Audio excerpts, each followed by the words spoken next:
আসসালামু আলাইকুম সবাইকে, আশা করি সবাই ভালো আছেন। আজকে আমি রুনিতা আপুর এই আই লুকটা রিক্রিয়েট করার ট্রাই করব। ভাবলাম যে তোমাদের সাথেও শেয়ার করি, বাসায় বসে বসে বোর হচ্ছিলাম, সময়টাও পাস হবে অ্যান্ড ভিডিও করা হবে।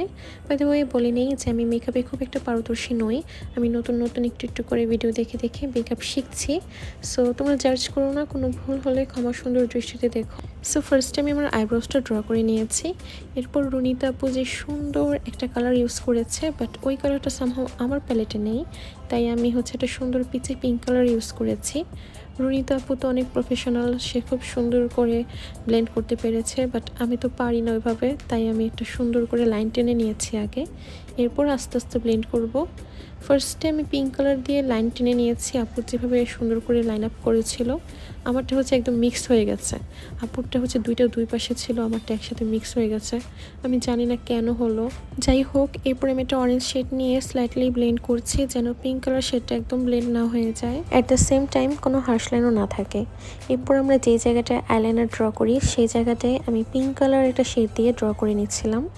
এরপর আমার মনে হচ্ছিল যে রুনিতা আপুর এই জায়গাটা একটু ফাঁকা ছিল, লাইক আউটার কর্নারের দিকে, সো ওই জায়গাটা একটু কনসিলার দিয়ে একটু মুছে নিচ্ছিলাম।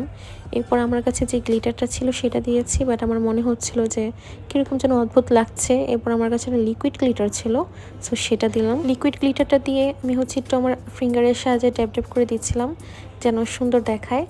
এরপর আমি একটা আইলাইনার ইউজ করছি। রুনিতা আপু হাফ আইলাইনার দিয়েছিল, বাট আমি ভাবছি ফুল একটা আইলাইনার দিব, সো যেন ভালো লাগে। আমি রুনিতা আপুর মতো ওরকমভাবে দিতে পারবো না, তাই আমি একদম ফুল আইলাইনার দিয়েছি। এই মুহূর্তে আমি ভাবছিলাম যে আমি আরেক চোখে করবো কিনা, পরে ভাবলাম থাক, এত কষ্ট হয়েছে এক চোখে করতে, আরেক চোখে আর করবো না।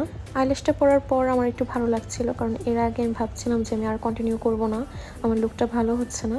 বাট আইল্যাশটা পরার পর একটু একটু সুন্দর লাগছিল।